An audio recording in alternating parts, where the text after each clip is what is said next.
औरत पार्ट 3। मीना का घर ठीक से ही चल रहा था।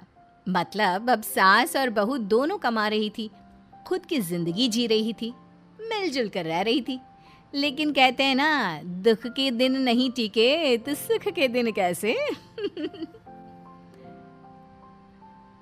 अरे मंगलू, कहाँ है? कितने दिनों से गांव नहीं आया माँ की खोज खबर लेने। तभी मीना आ जाती है। अरे दादी साहब, कैसे आना हुआ? बताया नहीं, हम स्टेशन आ जाते। ये बोलते हुए मीना अपनी दादी सास के पैर छूने के लिए झुकती है कि दादी सास जोर की लात मारती है। बड़ी आई, कैसे आना हुआ? मेरे पति का मकान है ये। और तेरे बाप ने क्या दिया जो तू पूछ रही है, हैं? और ये क्या पहना है? न साड़ी न सर पर पल्लू, बात बात पर जबान खुलती है।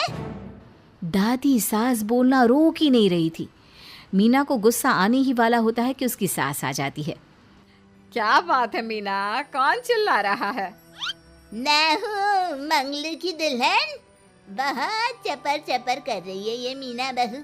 इसकी जुबान पर लगाम लगवा ले। मम्मी जी, मेरी बहू है, घोड़ा थोड़ी ना है जो लगाम लगवा दूं। तभी वहां मंगलू यानी कि मीना का ससुर आ जाता है और मीना की सास को एक जोर का तमाचा लगा देता है। वाह, जुम्मा जुम्मा 2 दिन हुए नहीं कमाना शुरू किए, मेरी माँ के सामने होशियार बन रही है।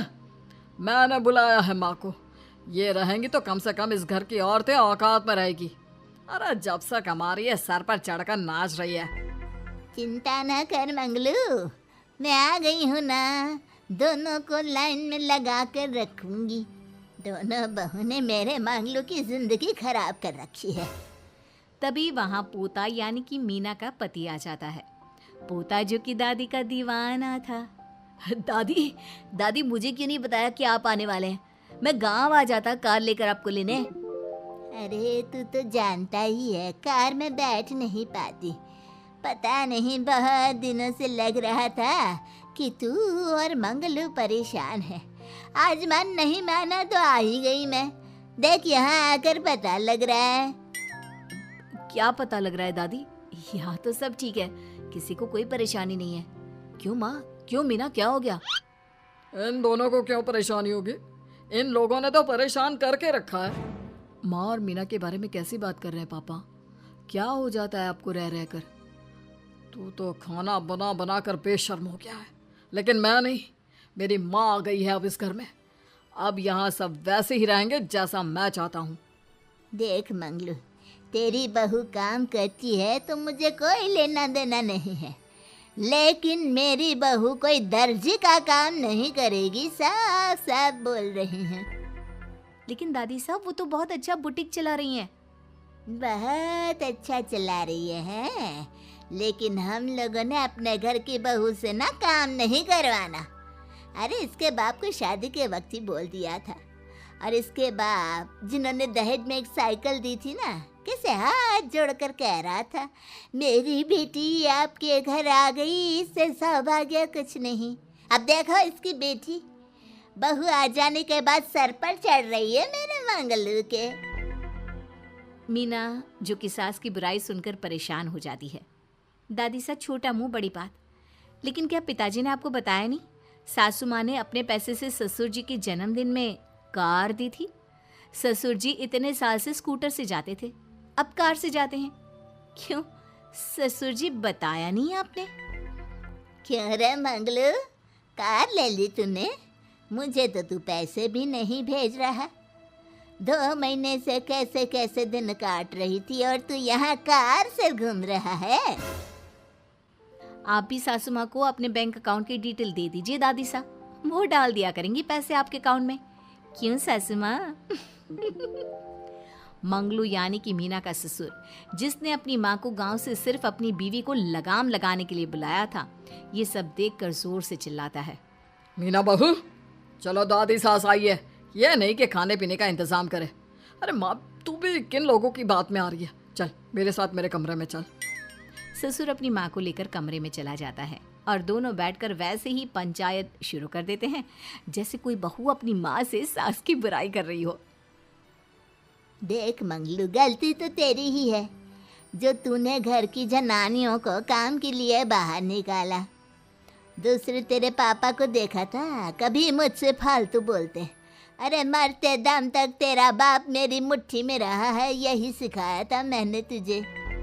क्या बोलूं माँ, जब से ये मीना बहू घर आई है ना, इसने घर का सारा इतिहास भूगोल बदल कर रख दिया है। उस तितली से तो मैं बाद में निपटूंगी, पहले तेरी वाली को तो ठीक कर दूं। अरे बहू क्या आ गई, खुद को टाटा अंबानी समझने लगी है।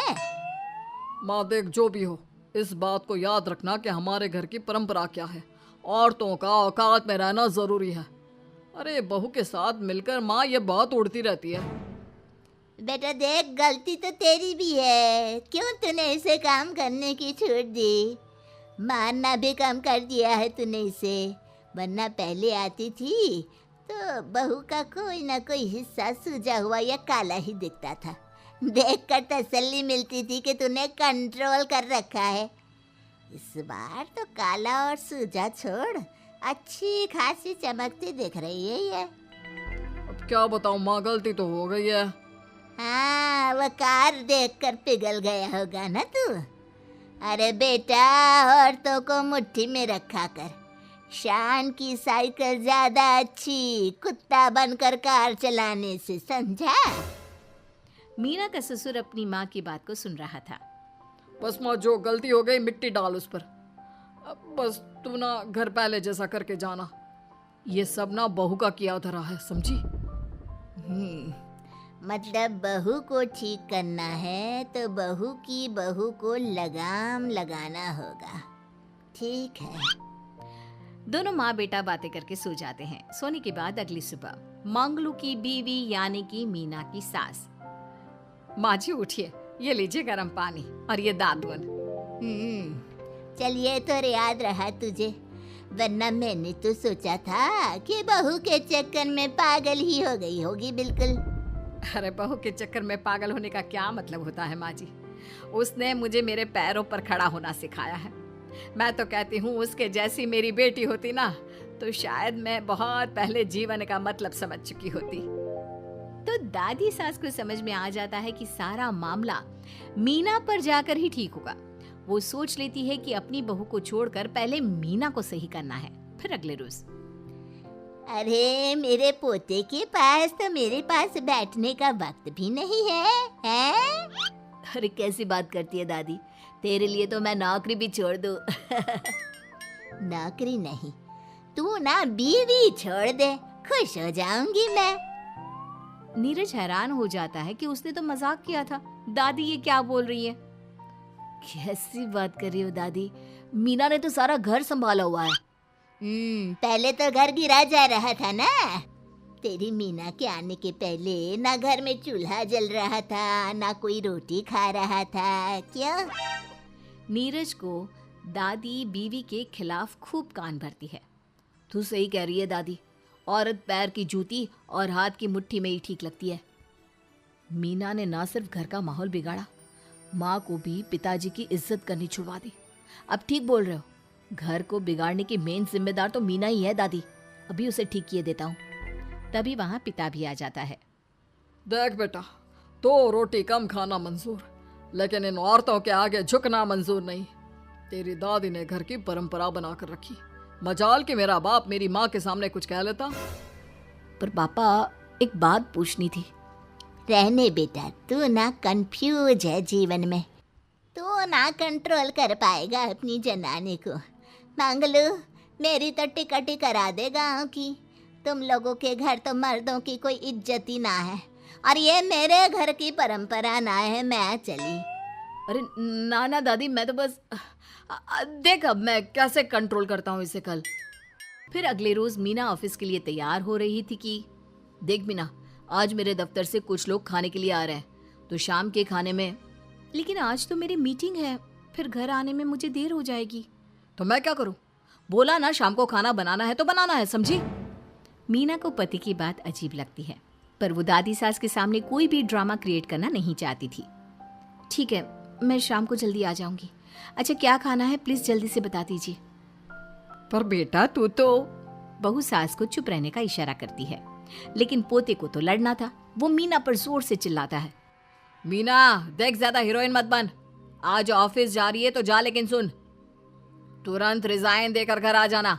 ना मुझे तेरी कमाई चाहिए ना ही तेरी नसीहत। आज से घर में वही होगा जो मैं चाहूंगा, समझी? अरे कैसे लैंग्वेज बोल रहे हो, ये तुम्हारी बोली नहीं है, कौन सिखा रहा है तुम्हें? तभी दादी सास आ जाती है। क्या बोलना चाह रही है बहू? मैं मुन्ने के कान भर रही हूँ, हैं? हाँ, मुझे तो यही लग रहा है, वरना हम लोगों का घर अच्छे से चल रहा था, सभी मिलजुल कर एक दूसरे को इज्जत देकर रह रहे थे। लेकिन अब तभी मीना को उसका पति जोर से डांटता है। सास बेटी बहू की लड़ाई को बर्दाश्त नहीं कर पाती। देख नीरज, बहू को डांटना या फिर बहू के साथ गलत व्यवहार, ये सब मुझसे बर्दाश्त नहीं होगा। वाह रे वाह, सारी जिंदगी जो पति की डांट और मार खाती रही, अब बहू को थोड़ी सी डांट क्या पड़ी, गुस्सा आ गया। हाँ माँ, क्या हो गया? मैंने तो मीना को कहा कि देख नीरज, मेरी बहू को कुछ नहीं कहेगा तू। ये माँ ही होती है जो अपने बेटे को औरतों की इज्जत करना सिखाती है, लेकिन कोई औरत अपने बेटे से बहू को मारना या डांटना सिखाए तो ये शर्म की बात है। मैं नहीं चाहती कि तू औरतों की इज्जत ना करे, जबकि मैं खुद एक औरत हूँ। दादी सास बहू की बात सुनकर शर्म से सर नीचे कर लेती है। सच कहा सासू माँ, एक रानी ही अपने बेटे को राजकुमार की तरह पालती है जो दूसरी औरतों का सम्मान करे। काश दादी सास भी पिताजी को अच्छे संस्कार दे पाती। मीना की बात सुनकर दादी सास उन लोगों से माफी मांगती है।